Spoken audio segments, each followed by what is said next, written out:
पुराने दिल्ली की तंग गलियों में बना वो बड़ा सा घर बाहर से जितना पुराना दिखता था, अंदर से उतना ही जिंदा था।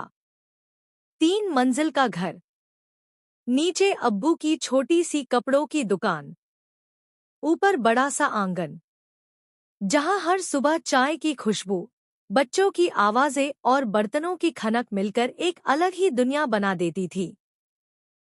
उस घर में रहते थे हाजी उस्मान साहब, उनकी बीवी सकीना बेगम, 2 बेटे, 2 बहुएं और सबसे छोटी बेटी हिना। हिना पूरे घर की जान थी, सबकी चहेती। लेकिन अब उसकी उम्र शादी की हो चुकी थी और यहीं से शुरू हुई उस घर की असली आजमाइश। एक रात खाना चल रहा था। बड़े से दस्तरखान पर पूरा परिवार बैठा था। दाल, चिकन, रोटियां और बीच बीच में बच्चों की शरारतें। तभी सकीना बेगम ने धीरे से कहा, उस्मान साहब, कल रिश्ता वाले आने वाले हैं। पूरा घर एकदम शांत हो गया। हिना का हाथ रोटी तोड़ते तोड़ते रुक गया। बड़े भाई नदीम ने मुस्कुराकर कहा, माशाल्लाह, आखिर हमारी बहन की शादी की बातें शुरू हो ही गई। लेकिन छोटे भाई फैजान के चेहरे पर चिंता थी, क्योंकि घर की हालत अच्छी नहीं थी। दुकान पिछले कई महीनों से घाटे में चल रही थी। ऊपर से बड़े भाई के बच्चों की फीस, दादी की दवाइयाँ और घर का खर्च। फिर भी उस रात सबने हंसकर बात खत्म कर दी।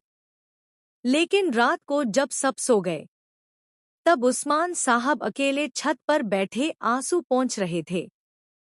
सकीना बेगम चुपचाप उनके पास आईं। क्या सोच रहे हैं?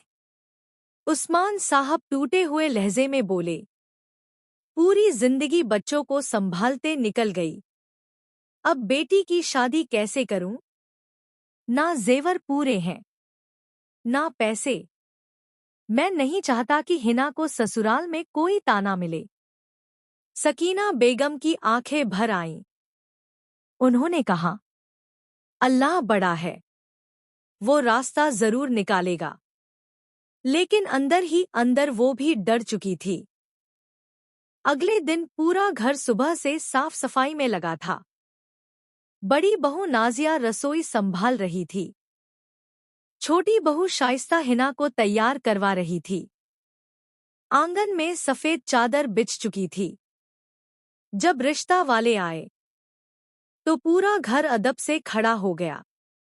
लड़का अच्छा था, पढ़ा लिखा, समझदार और सबसे बड़ी बात, उसकी माँ बहुत नरम दिल लग रही थी। उन्होंने हिना से सिर्फ एक सवाल पूछा, बेटी, तुम्हें खाना बनाना पसंद है?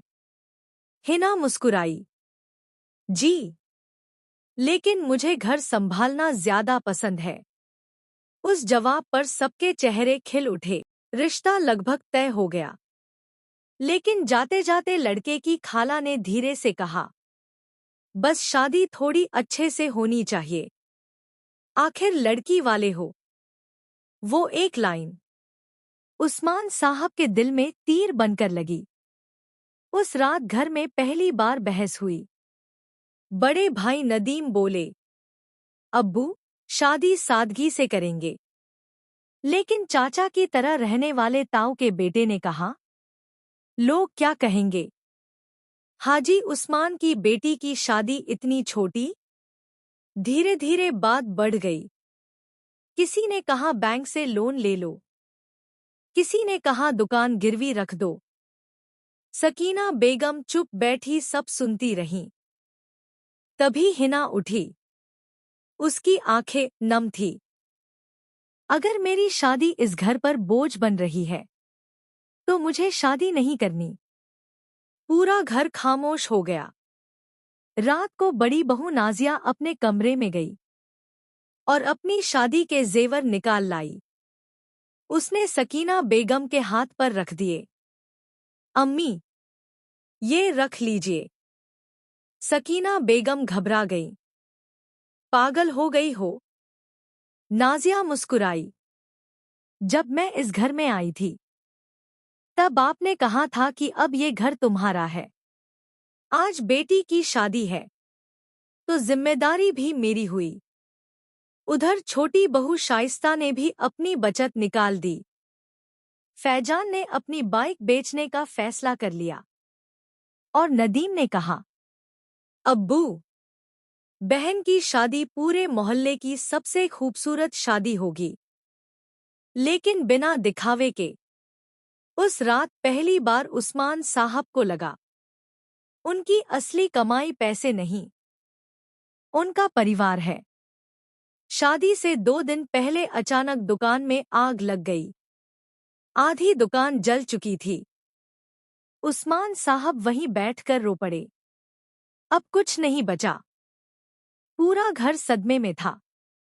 लेकिन उसी शाम मोहल्ले के लोग घर आने लगे। किसी ने राशन भेजा, किसी ने कुर्सियां, किसी ने लाइट्स। मस्जिद के इमाम साहब खुद आए और बोले, उस्मान भाई, आपने जिंदगी भर लोगों की मदद की है, आज आपकी बारी है मदद लेने की। पूरा मोहल्ला शादी में लग गया। घर फूलों से सजा था। आंगन में हल्की पीली लाइटें चमक रही थी। रसोई में बिरयानी की खुशबू फैली हुई थी। और हिना लाल जोड़े में बैठी रो रही थी। सकीना बेगम उसके पास आईं। क्यों रो रही हो? हिना ने माँ का हाथ पकड़ लिया। अम्मी, मैंने हमेशा सोचा था कि इस घर की दीवारें पुरानी हैं, लेकिन आज पता चला इन दीवारों में मोहब्बत बहुत नई है। सकीना बेगम खुद भी रो पड़ी। निकाह के बाद जब हिना रुखसत हो रही थी तो उस्मान साहब ने उसे रोक लिया। उन्होंने जेब से एक पुराना डिब्बा निकाला। उसमें छोटी सी चांदी की पायल थी। ये तुम्हारी दादी की थी। मैं तुम्हें सोना नहीं दे पाया बेटी, लेकिन दुआएं पूरी जिंदगी दूंगा। हिना फूट फूट कर रो पड़ी।